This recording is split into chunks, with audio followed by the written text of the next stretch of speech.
The snow came early that year and settled over the broken station like the world had quietly decided to move on without her. Mara Jun sat alone on the cold iron bench at Cinder Trace. Her wool coat stretched tight over her round belly that was not hidden, not safe, and not wanted by anyone who had promised to take care of her. The last train of the day had already hissed and vanished into the white distance. She watched its smoke fade like a goodbye she should have never trusted. She had come with one suitcase and half a promise. Now only the suitcase remained. The wooden platform creaked in the wind. A torn timetable hung crooked on the wall. Cinder Trace was not the kind of place people came to start a life. It was the kind of place where people were dropped off and forgotten. Mara knew that truth too well. She had taken the train from Abilene chasing Thomas Cray's smooth words, chasing the idea of a future he painted bright with gold and new beginnings. Instead, she found herself here, abandoned in the middle of nowhere, carrying a child he never wanted. He had called her old at 38, had looked at her belly like it was a burden he owed nothing to, and then he walked away. At the third stop before the mountain pass, no ring, no name, no home. Just a cold goodbye and a suggestion that she should head back east. But east was ashes, a place with no one left to care if she lived or died. She pulled her coat closer and pressed a hand over her belly. The baby kicked gently, as if reminding her she wasn't alone. She whispered softly, "We'll figure this out." Somehow, a boy passed with a basket of apples. Mara offered a tired smile. He looked away. Folks here weren't cruel, but they knew enough to keep distance from trouble when it arrived with a suitcase and a swollen belly. Snow drifted across the tracks in slow, heavy sheets. The sky darkened. The cold deepened. Mara accepted her fate. She would sleep on the bench if she had to. Tomorrow she would walk into town and beg for sewing work. Maybe someone needed curtains stitched or shirts mended. Her hands still remembered how to make broken things useful again. A soft creak came from the far end of the platform. She lifted her head. A man stepped out from the long shadow beneath the roof overhang, tall, quiet, wrapped in a charcoal-colored coat and scarf. His hat brim hid most of his face, but his presence felt steady, not threatening. He moved with the stillness of someone who had lived too long with storms and learned not to fear them. Mara looked away. Men who approached in silence usually carried plans they never intended to keep. He stopped a few steps from her. The wind blew between them, carrying small bursts of snow that swirled like a veil. "Evening," she said politely. "You missed your train?" His voice was low and rough, like gravel smoothed by years of weather. "No," she said, "it missed me." He nodded once. Not in pity, not in confusion, just in acceptance. More silence stretched, and this one felt different, not heavy, not dangerous, just there. He stepped closer, slow and even. "Station's got no fire. Snow's coming in harder now. You got shelter somewhere?" "I don't take charity," she answered. He shrugged gently. "Didn't offer that, just warmth and supper. That's neighborly, not charity." She gripped her suitcase tighter. From inside the station house, a door creaked open. Emma, the old station keeper, stepped out, shawl tied around her shoulders. "Elias," she called, "road lice by moonrise. You best get going." The man tipped his hat. "Just saw someone sitting alone." Emma looked at Mara and softened. "Child, you can stay in the back room if you'd rather. Dusty, but it has walls. Walls with no fire, no heat, no food." Mara turned back to the man. "What's your name?" she asked. "Elias Heart. Where's your place?" "North Ridge. Cabin's warm, no one there but me and a mule." She studied him carefully. His coat was worn but clean. His boots sturdy, his voice calm. Nothing about him looked false. "What do you want for it?" she asked. He looked at her belly once, not long enough to judge her, just long enough to understand. "Nothing," he said. "No one ought to sleep cold when there's room enough for two by the stove." Mara stood slowly, her knees aching from the cold. She picked up her suitcase. The world tilted a little from exhaustion, but she held steady. "All right," she said quietly. They walked down the steps side by side, not touching, not speaking. At the bottom, as the pines swayed above them and the wind curled around their coats, Elias paused. He looked at her with a calm certainty, something steady that pushed back the storm around them. "You're mine now," he said softly. Her breath caught, not in fear, not in confusion. In recognition, he didn't mean owned. He meant kept safe.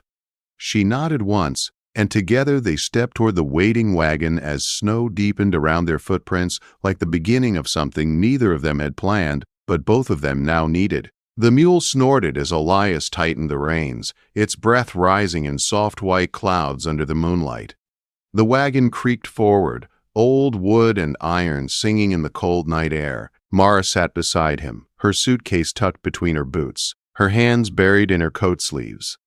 She kept her eyes ahead, watching the tall pine trees bend under the weight of the snow. They rose around the road like dark giants guarding a place forgotten by the rest of the world. They didn't speak, not for the first mile, not even the second. But the silence didn't feel sharp the way it used to with Thomas.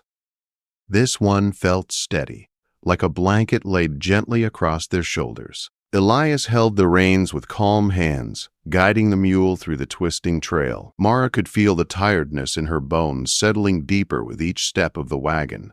But for the first time in days, she didn't feel afraid of what came next. When the cabin finally appeared, it was like a breath she didn't know she'd been holding finally escaped her chest. Smoke curled from the chimney. A soft glow came through the window. A single path had been cleared to the door, each shovel line clean and steady. Someone had worked at it with care, not haste. Elias stepped down first and tied the mule. He held his hand out to help her down. She hesitated, then placed her fingers in his. His grip was warm and solid, a small comfort she didn't expect to feel. Inside, the warmth wrapped around her instantly. A fire snapped in the stone hearth, throwing golden light across the room. The cabin was plain but orderly. A table with 2 chairs, shelves lined with jars and tins, a rifle hanging quietly on a peg, and a cot neatly made in the corner. "You can take the bed," Elias said, unlacing his boots. "I'll take the floor or the chair." "I can sleep on the floor," she replied. "I've done worse." "Not tonight," he said simply. There was no edge in his voice, no demand, no hidden meaning, just care. He handed her a folded wool blanket. Her hands trembled as she took it, though she wasn't sure if the shaking came from the cold or the relief of being somewhere safe. "I don't want to be trouble," she said softly. "You're not," he replied. "And this is no trouble." Mara sat on the edge of the cot. The fire warmed her face. The child pressed gently from inside her belly. It was the first time in weeks she felt the ground under her finally stop moving. Elias poured warm broth into a tin cup and passed it to her. She sipped carefully, the salty warmth spreading through her chest. "You cook," she said. "Out of necessity," he answered. "It isn't much, but it keeps a man on his feet." She almost smiled. Almost. Her eyes drifted to a little carved horse on the mantel. Its mane was cut with surprising grace. "You made that?" He nodded. "Used to carve at night. Silence needs something to hold." She stared into the fire, her voice softer now. "I used to sew. Curtains, linens, wedding veils sometimes. I thought if I made beautiful things, maybe life would give me something beautiful back." He didn't speak right away. When he did, his voice was gentle. "I imagine you've made more peace with those hands than most men do in a lifetime." Her throat tightened. No one had ever spoken to her like that. Not without wanting something in return. "You always speak like that," she whispered. "Like your thoughts are written down before you say them." "Words should earn their place," he answered. Mara wrapped her arms around herself, letting the fire warm her legs. "I won't stay where I'm not welcome," she said. He didn't answer with words. Instead, he took a second blanket from the shelf and placed it near the cot. "You get the bed," he said. "That's not kindness. That's just right." She nodded. Later, when the fire had died down and the cabin settled into a deep, peaceful quiet, Mara lay awake, watching the ceiling beams. The baby shifted again, and she placed a hand over her belly. From the chair across the room, Elias murmured, "All right?" "Yes," she whispered, just thinking. Another silence passed, long and soft. Then she said quietly, "You don't expect anything, and I won't give what's not asked for." Elias didn't speak, but she felt the truth of his presence too deeply to doubt it. Snow drifted down outside, soft against the roof. Inside, the fire crackled low, and the air thickened with the safety she had long forgotten. Days passed in a slow, gentle rhythm. Mara rose early, sweeping the floor and feeding the chickens that pecked around the yard.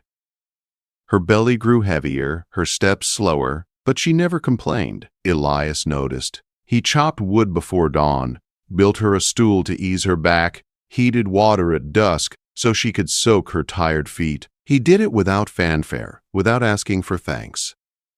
One afternoon, while she stitched curtains from scraps in a trunk, she spoke without looking up. "I keep waiting," she said, "for the cost."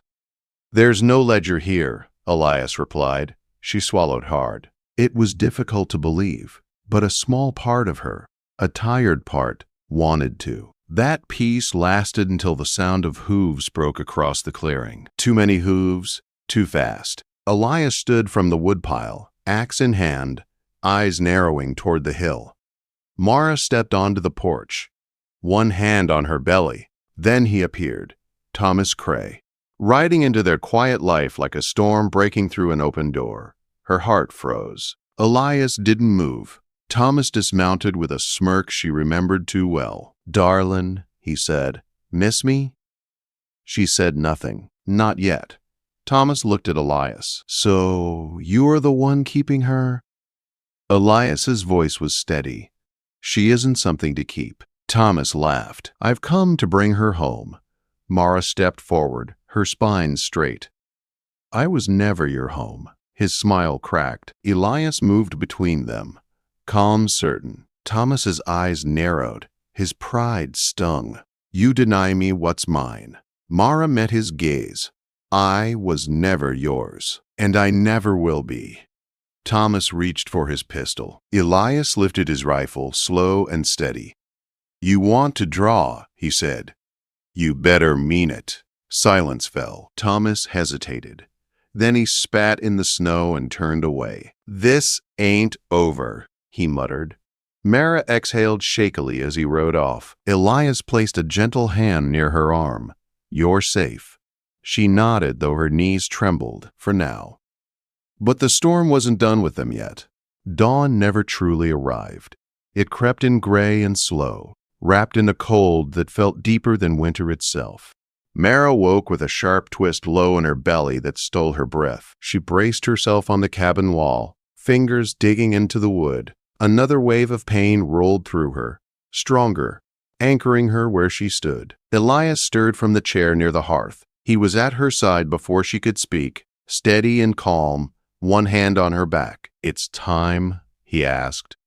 She nodded, jaw tight, sweat already gathering on her brow. There was no midwife, no doctor, no neighbor close enough to reach before the storm would make the road useless. But Elias didn't hesitate. He moved like a man who had known emergencies before, boiling water, laying out clean linen, lighting lamps to push back the dull blue morning light. Mara labored through the rising hours, silent except for the short breaths she fought to control. Pain came like a tide, sharp, fierce, certain. She clung to Elias's hand when each wave hit. He never pulled away. He never looked afraid. He just held her steady, grounding her with quiet words. "I'm here. You're strong." "She's almost here." When the final moment arrived, she cried out, a deep, raw sound that filled the whole cabin. And then suddenly, beautifully, the air shifted. A new cry broke the silence. Elias caught the baby in his hands, wrapped her quickly in the blanket they had folded the night before. His hands trembled, but not from fear. "It's a girl," he whispered. Mara reached out, tears sliding freely down her cheeks now, not from pain, but from awe, from relief, from the long fight that led her to this room. "Let me see her." He placed the baby against her chest. The tiny girl blinked up at her with a fierce, fresh will to live. Mara wept harder. "She's here," Elias said softly. "We're whole," Mara whispered. Hours passed in a quiet, sacred rhythm. Elias kept the fire alive. Mara held the baby close, drifting between sleep and aching joy. He made tea without being asked. He checked on her without crowding. His presence filled the space with calm. But just when peace felt finally possible, a knock broke through the stillness. 3 soft taps. Elias rose without making a sound. He took up the rifle from the wall and approached the door. The knock came again, slow, uncertain, filled with something dark. Mara tightened her hold on the baby. "It's him!" Elias murmured after looking through the frosted window. "Thomas." Her heart slammed against her ribs. "Don't go out there," she whispered. "I won't," he said. "Not unless he steps in." Another knock, then a slurred voice dripping with whiskey and wounded pride. "You think you can shut me out forever, Elias? Let me see her." "She's not yours," Elias said through the door. Thomas scoffed. "I fed her once. Doesn't that count for something?" "You left her cold," Elias said. "You don't get to claim a life you abandoned." Silence fell, heavy as snowfall. Mara took a shaky breath. "Let me talk to him." Elias turned sharply. "No, I need to," she said, her voice steady in a way it had never been before. "This has always been mine to end." He hesitated, then nodded once. She stood, cradling the baby, and opened the door slowly. Elias stayed behind her, rifle lifted just enough.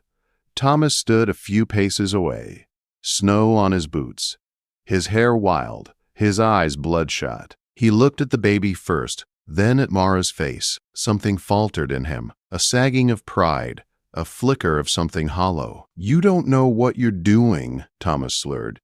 "I know exactly what I'm doing," Mara said. "You were mine." "No," she said firmly. "I was lonely. And you used that. But I was never yours." He took half a step forward. Elias chambered around. Thomas froze. "You want to prove you're the man you pretend to be?" Mara said. "Then leave. Walk away. Don't come back. She'll never know me." "She doesn't need to." He stared at her.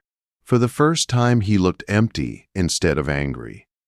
Then he spat in the snow, turned, and left. No threats this time, no promises. Just a man walking away from a life he never truly held. Mara closed the door gently. The latch clicked. The cabin breathed again. She sank into the chair by the fire, exhausted but lighter than she'd ever been. Elias set the rifle aside and knelt in front of her. "You all right?" he asked. "Yes," she whispered. "Now I am." He touched her hand carefully, as if asking permission without words. "You don't have to know what comes next," he said softly. "You don't have to decide anything today." She looked down at the sleeping baby, then at him. "I think I'd like to stay." His smile came slow and warm, like sunrise spreading over the ridge. "You're already here," he said. And in that quiet cabin, wrapped in firelight and new beginnings, Mara finally let herself believe it. She was home,